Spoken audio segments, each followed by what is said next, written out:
Perkenalkan, nama saya Ali Akbar Louis Mon. Ali Akbar bukan nama lahir saya.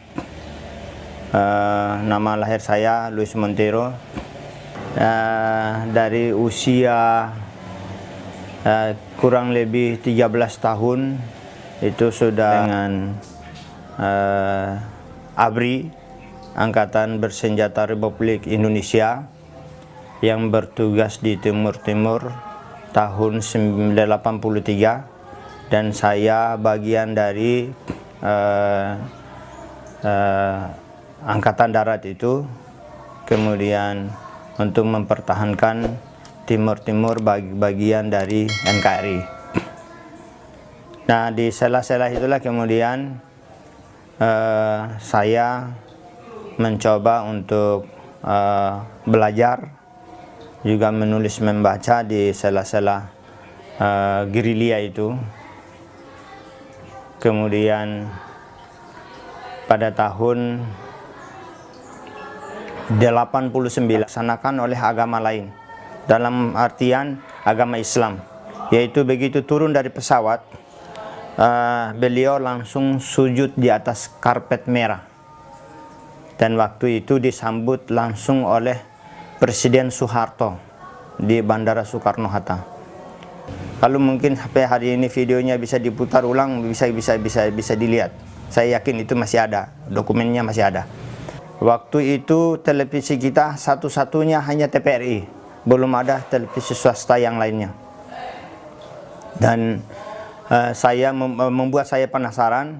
Kemudian saya bertanyalah kepada beberapa orang, termasuk beberapa tokoh yang ada di kampung saya, termasuk TNI yang ikut menyaksikan peristiwa itu. Saya tanya, apa ini betul yang dilakukan oleh seorang tokoh agama dunia ini? Jangan-jangan saya yang salah. Setelah saya konfirmasikan semua, ternyata hal itu benar. Setelah itu saya mencoba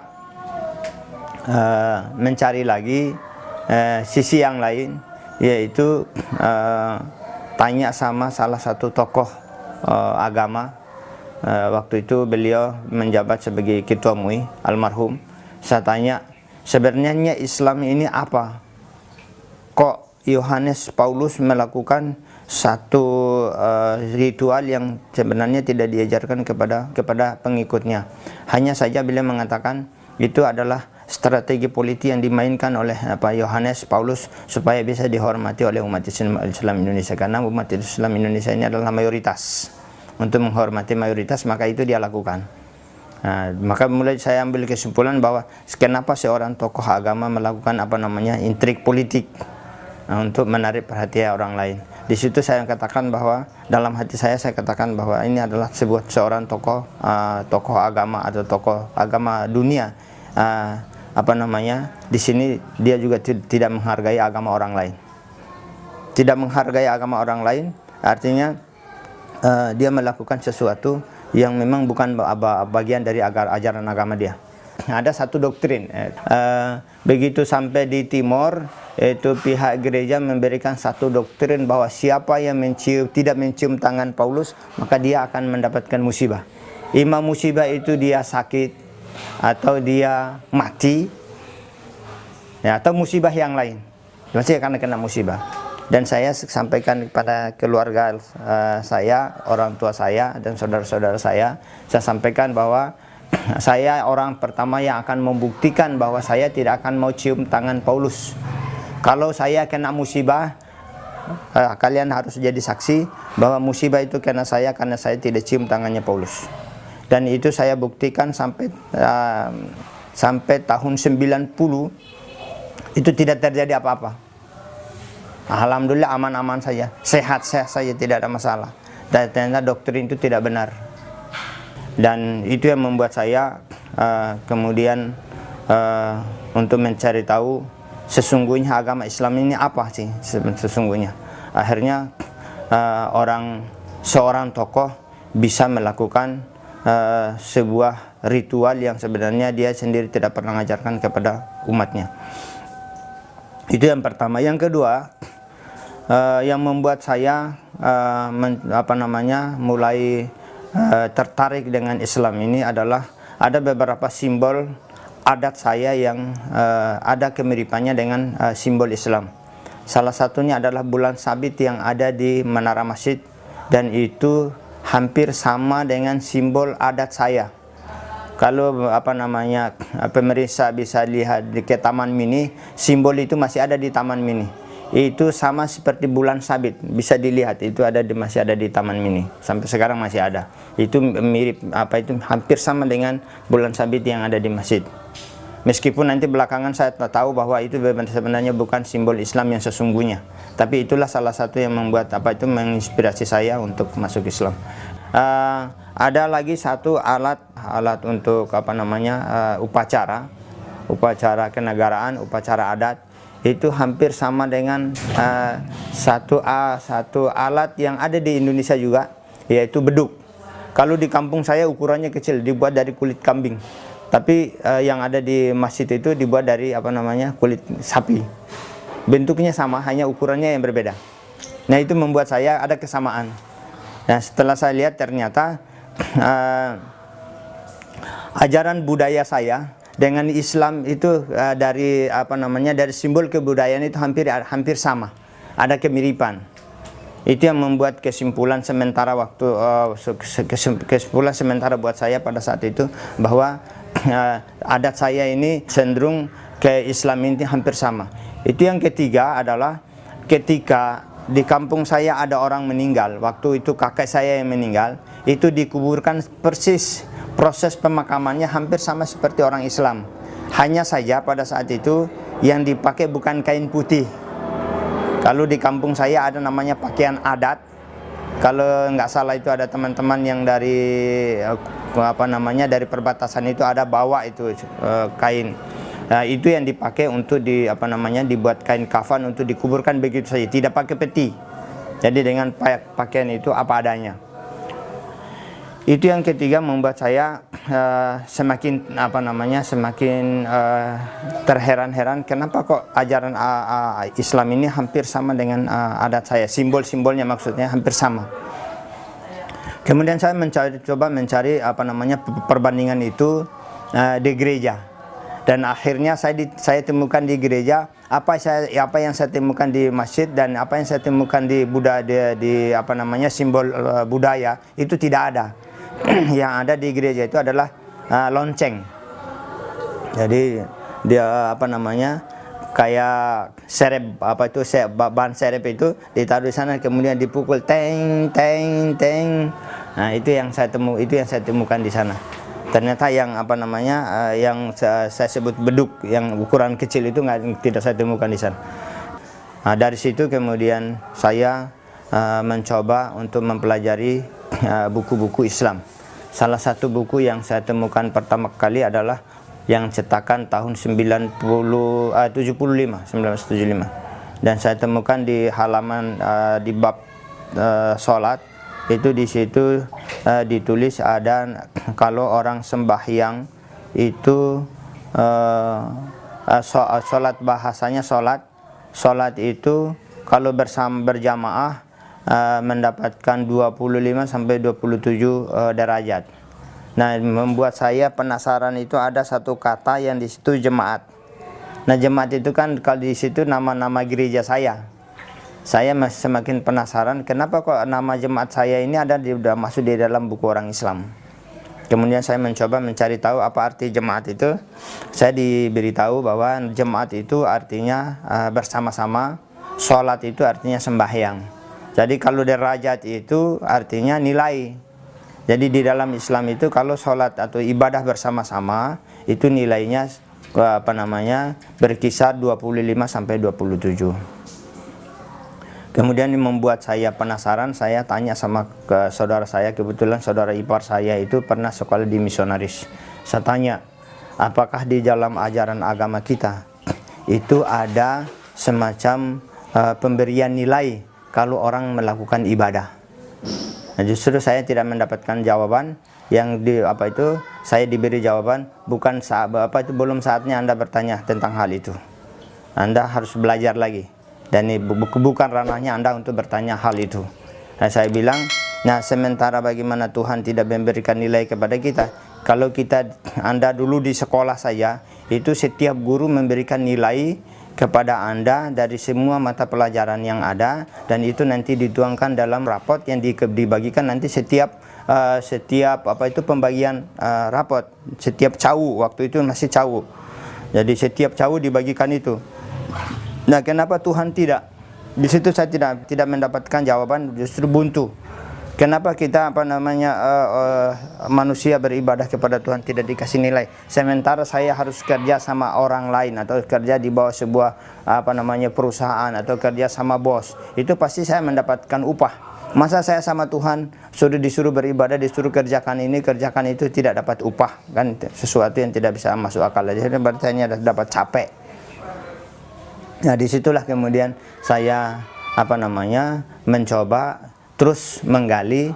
Akhirnya saya temukan, saya tanya sama almarhum ayah saya bahwa sebenarnya itu kenapa ini kebudayaan, simbol kebudayaan ini kita ini sama seperti simbol kebudayaan orang Islam. Ini almarhum ayah menjawab bahwa mula-mula yang membawa simbol itu ada satu bangsa namanya Arabik. Dulu kita di kampung saya sebut orang Arab itu Arabi. Jadi orang Arab yang punya simbol itu. Jadi setelah saya telusuri bahwa mula-mula yang penghuni di Timor Leste itu adalah orang Islam. Jadi saya juga dapatkan juga jawaban dari Ketua MUI bahwa tahun 1513 sebelum Portugis masuk, itu sudah ada Islam di sana, umat Islam di sana. Dan yang menerima kedatangan Portugis itu justru orang Islam dalam rangka kerjasama di dunia bisnis. Tapi itu sekali lagi, itulah kelicikan yang dilakukan orang penjajah. Ketika dia sudah menguasai ekonomi, maka dia membonceng sipil bersenjata untuk menguasai untuk memerangi masyarakat lokal yang ada di sana. Itu faktanya saya dapat dari seorang tokoh Islam yang ada di kampung saya pada saat itu, dan beliau sudah almarhum. Dan saya mendapatkan informasi ini detail bahwa mula-mula yang menduduki Timur itu adalah orang Islam. Maka di sana ada namanya Kampung Anur. Kemudian dari situlah kemudian saya mencoba membaca beberapa buku Islam. Salah satunya adalah terjemahan Al-Quran yang diterbitkan oleh Depak. Nah, di situ ada logo TNI, logo Depak, kemudian Polri, semua ada di situ. Saya baca di surat Ali Imran, ada di ayat salah satu ayat itu disebutkan di sana inna dina indallahil Islam. Ya, waktu itu saya nggak bisa baca bahasa Arabnya. Yang saya bisa baca terjemahannya, sesungguhnya agama yang diterima di sisi Allah itu hanya Islam. Jadi itu yang membuat saya penasaran, kenapa hanya Islam saja yang diterima di sisi Tuhan, sementara agama yang lain itu bisa diterima di Indonesia. Ada selain Islam ada 4 agama lain diterima di Indonesia. Kenapa hanya Islam saja yang diterima di sisi Tuhan? Kenapa agama yang lain tidak? Kemudian saya mencoba buka itu Injil. Ya, per halaman saya buka untuk mencari redaksi yang sama, setidaknya mirip, bahwa agama yang diterima di sisi Tuhan itu hanya Katolik. Ternyata itu tidak saya temukan. Nah, itulah yang membuat saya semakin kuat untuk memeluk Islam itu. Dan ditambah dengan peristiwa datangnya Yohanes Paulus itu.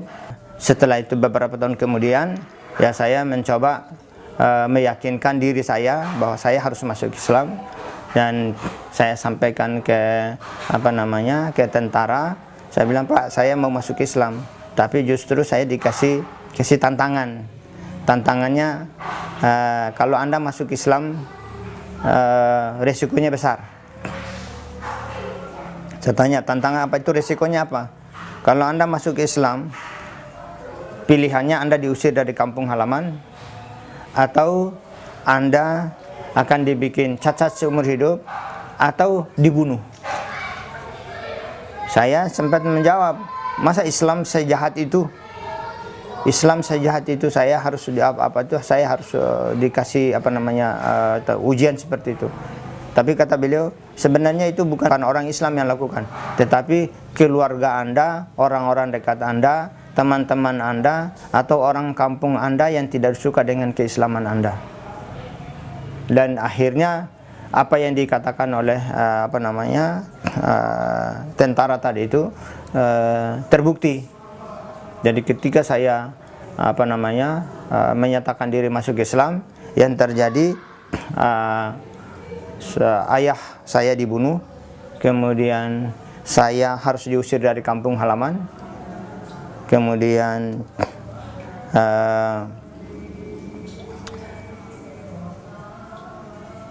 ya harta juga habis, semua harta yang ada di rumah mereka ambil semua.